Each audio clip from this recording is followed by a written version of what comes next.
உங்க பையனை இப்ப கூட்டு வந்துருவாங்க. அவர் வந்ததுமே நீங்க உள்ள வந்துடலாம். சார், என் பையனை இன்னைக்கு வெளியே விட்டுருவாங்கல்ல? அதெல்லாம் ஒரு பிரச்சனையும் இல்லம்மா. உங்க பையன் அவங்கள அடிச்சதை பார்த்ததுக்கு நேரடி சாட்சின்னு யாரும் இல்ல. கேஸுங்கிற பேர்ல போலீஸ் ஏதோ கதை எழுதியிருக்காங்க.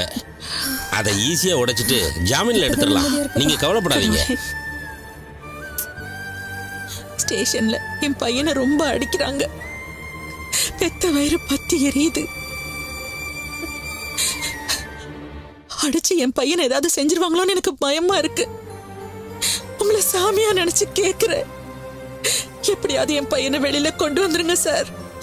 என்னம்மா இதெல்லாம்? நான் தான் சொல்றேன்ல, இந்த கேஸ் எல்லாம் நிக்கவே நிக்காது. பிபி என்ன பாயிண்ட சொன்னாலும் நான் அதெல்லாம் உடைச்சிருவேன். நீங்க தைரியமா இருங்க சார். கோர்ட்டுக்கு வர்றப்ப ஒரு அமௌண்ட் தரதா சொன்னீங்க. இருக்கு சார். பையனை பத்தின டென்ஷன்ல மறந்துட்டேன் சார். பண விஷயத்துல நான் ரொம்ப அவசரப்படுறதா நினைக்காதீங்க. என் அசிஸ்டன்ட்டுக்கு ஒரு பிரச்சனை, அவருக்காக தான் நான் கேட்கறேன். பரவாயில்ல சார். இதுல 25,000 இருக்குல்ல? இருக்கு சார், எண்ணி பாத்துங்க. சரி, நான் உள்ள இருக்கேன், நீங்க வாங்க. சரி. அப்புறம் சார், பையனோட ஆதார் கார்டு, பேன் கார்டு, அது ஜெராக்ஸ் எல்லாம் கேட்டிருந்தேன், எடுத்துட்டு வந்துருக்கீங்களா? இருக்கு சார். சுந்தர், ஆமா, வக்கீல் கேக்குறதெல்லாம் எடுத்து கொடுறா. சரி மாமா, இதோ எடுத்துட்டு வந்துடுறேன். எடுத்துட்டு வாப்பா.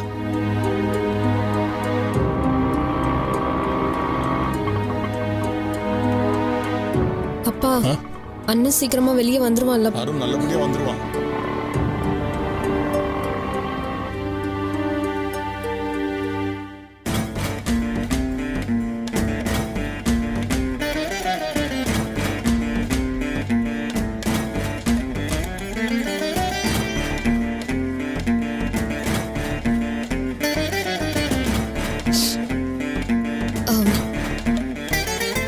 அம்மா, ரஞ்சிதா, உனக்கு வேற வேலையே இல்லையா? எதுக்கு எங்க பின்னாடியே சுத்திட்டு இருக்க? நாங்கெல்லாம் அருணுக்கு சொந்தக்காரங்கன்ற உரிமையில வந்திருக்கோம். நீ என்ன உரிமையில இங்க வந்திருக்க? கொஞ்ச நாள் உங்க வீட்ல ஒருத்தியா பழகி இருக்கேங்க. அந்த உரிமையில கூட வரக்கூடாதா? வரக்கூடாதுடி. அந்த வீட்ல ஒருத்திங்கிற பேச்செல்லாம் இனிமேல் பேசாத.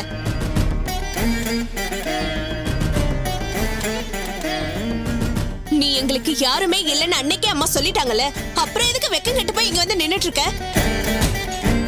அக்கா, நீ எதுவும் பேசாதடி. நல்ல மாட்டுக்கு ஒரு சூடு.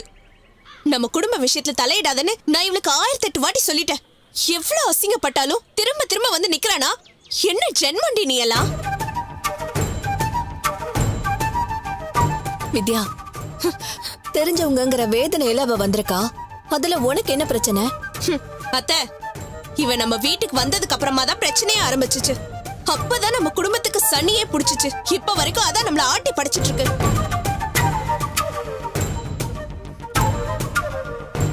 நீங்களே நல்லா யோசிச்சு பாருங்களேன். இவ வந்ததுக்கு அப்புறமா தான் அருணுக்கு ஆக்சிடென்ட் ஆச்சு. அருணுக்கு நாய் கடிச்சது. இப்போ கொலை பழியே விழுந்துருச்சு.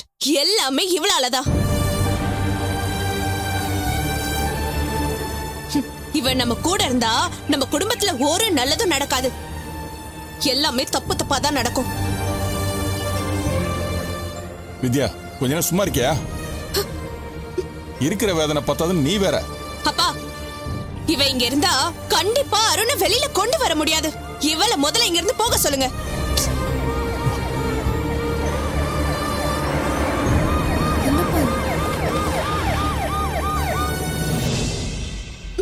அப்பா, அண்ணன். அம்மா, கூட்டு வாயா.